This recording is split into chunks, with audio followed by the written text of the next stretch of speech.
so it released ACH here, right? But the adrenal medulla is going to release norepinephrine, because that's one of the hormones that's made by the adrenal medulla. You guys remember that? So ACH released, and the adrenal medulla will respond by letting go of norepinephrine into the blood. And that kind of gets all the other systems going as well. And now you have norepinephrine. You have this is the adrenaline rush, right? This is the adrenaline rush. So we have 1, 2, 3. We're missing one. There's another Correct. possible one. You can go here and go to the skin. Okay, so let's do that. We go here where we synapse. Okay, you're going to synapse the sympathetic chain. Go out the intercostal nerve.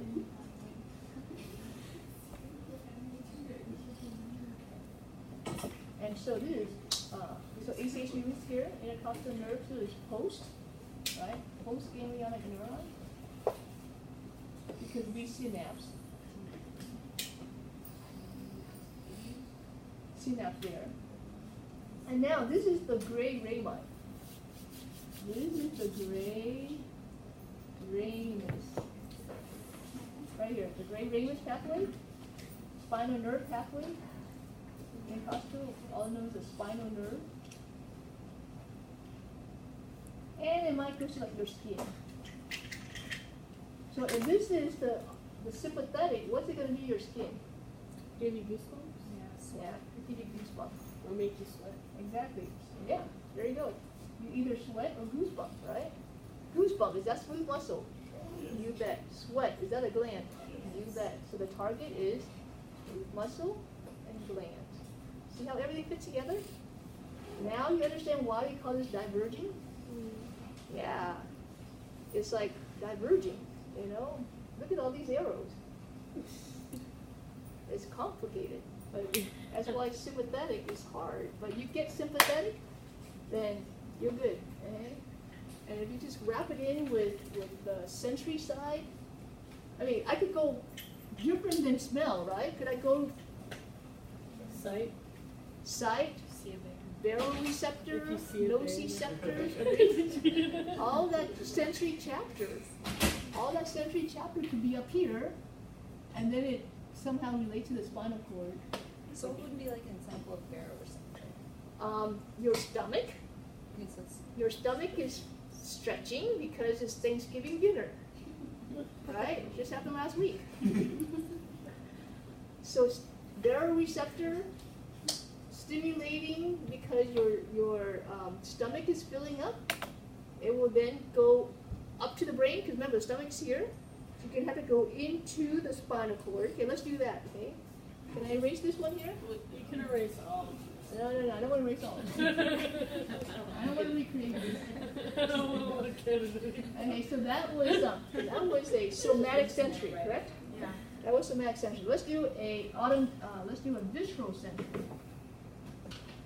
Visceral sensory, baroreceptor. Okay. Baroreceptor, which is stretch. And this will be in your stomach. Because you're filling up with Thanksgiving dinner, right? So here it is. Stomach's right here. Approximately what level? It's going to send the message to the spinal cord. Yes? Go to the spinal cord. But let's trace this here. Ultimately spinal cord, but how do you get to the spinal cord? Well, stomach is here. Gonna go via dorsal root, agree? Yeah. But before we get to dorsal root, it will be, okay, is the stomach ventral or dorsal? Ventral. So it'll be ventral. In, dorsal, out. Hang on. I'm going to make it blue. You see why? Because over here I said blue is two-way, right?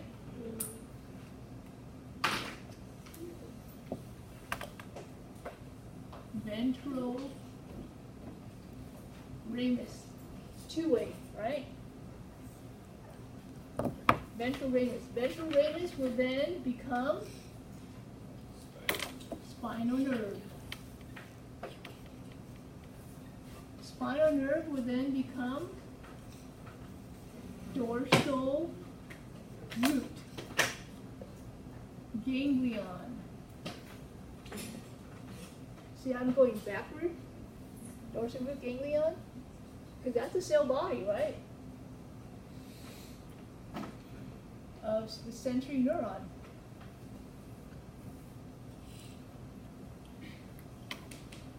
So here's the dendrite.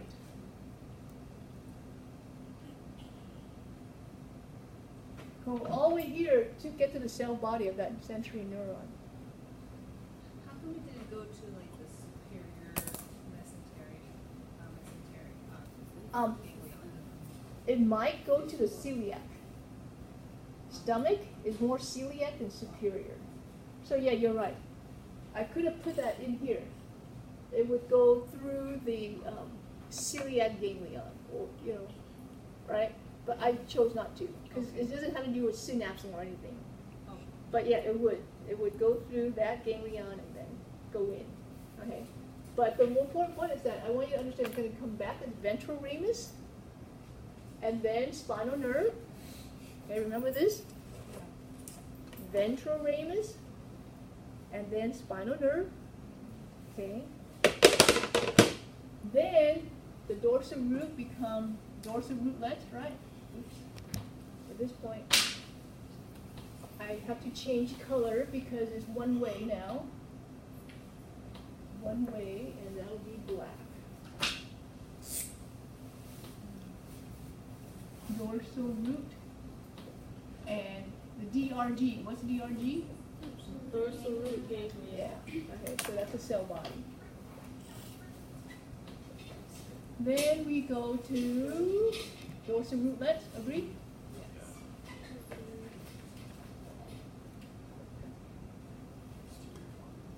And you're gonna synapse where?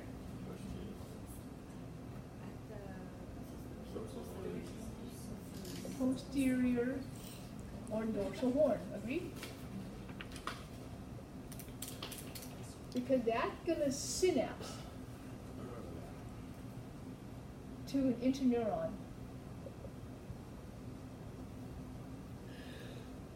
So the cell body, that's the dendrite. This would be the axon right here. Does that make sense? Cell body, that'd be the axon of the sensory neuron. So we synapse to the interneuron, and that now will go up to the brain.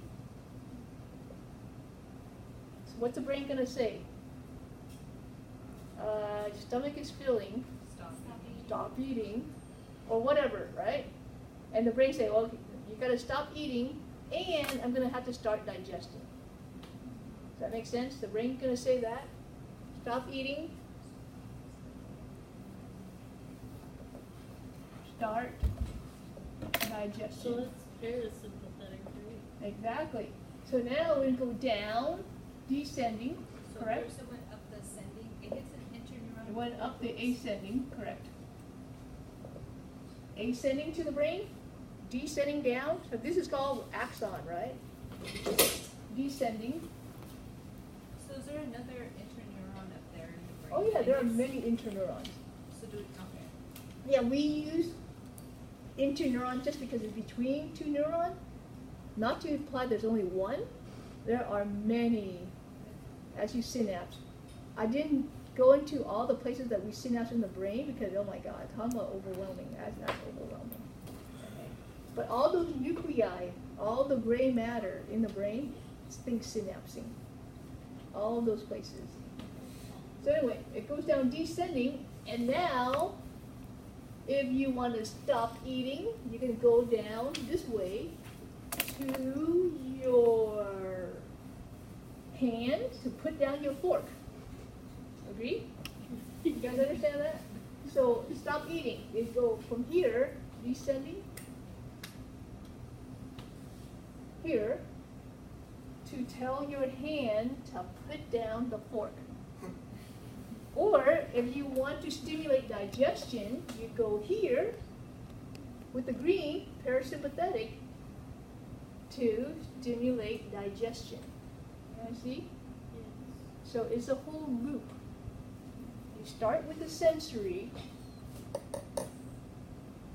to the brain, and then the brain decides, do you want somatic motor? Do you want autonomic motor? Do you want sympathetic or parasympathetic to be activated? And that's the big picture of the nervous system. So with the sympathetic, the four of those pathways, you could have like all of those going on at the same time, right? Yes. Yes. And then when you refer to autonomic, that's both the parasympathetic and the, so that's like five, like all five of them? No, usually one or the other will dominate. So either the sympathetic would dominate or the parasympathetic would dominate.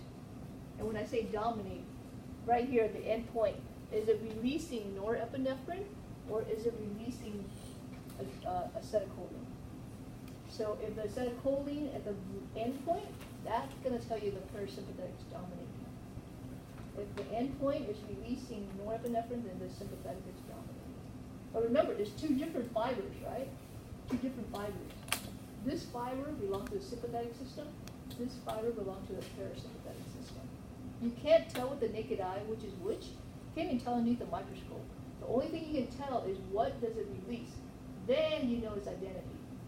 If it released that, or if it released this. Yeah. Wait, the sympathetic and parasympathetic, they go on at the same time? Not the same time, but they're in the same location Okay. to the same Okay. target. So not the same time, right? Yeah, Okay. yeah. It's like, let's say It's one or this. the other, right? Yeah, let's say this is the target organ, this room. Well, that door is the sympathetic, this door is the parasympathetic. Are you going to go, if you come through that door, you're going to be coming in with norepinephrine, because that's sympathetic.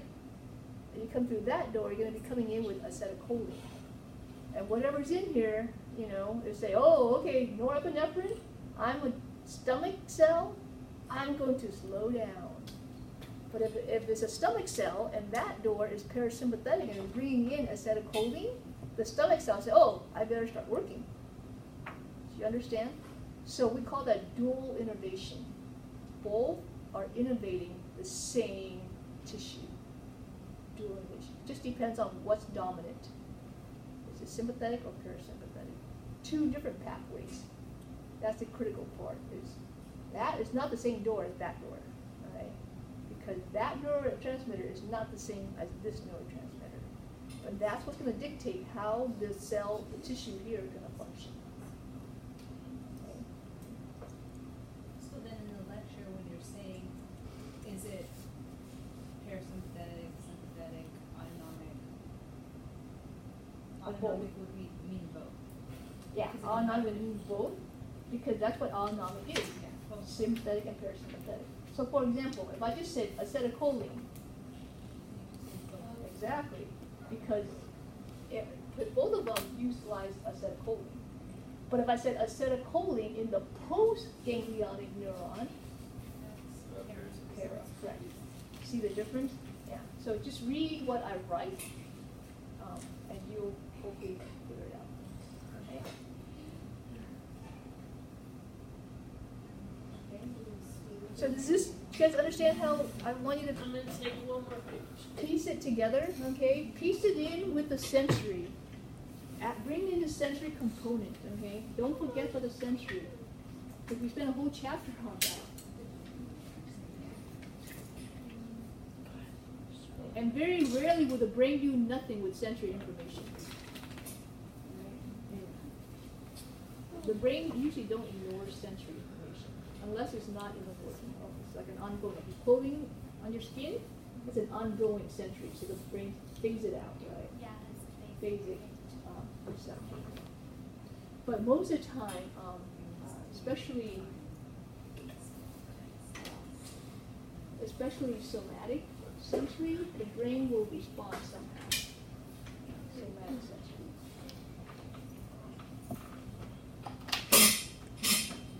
Okay, so yeah, like I said, just hang in there. This is the worst, and then we'll go downhill for the last 2 weeks. It's a lot easier.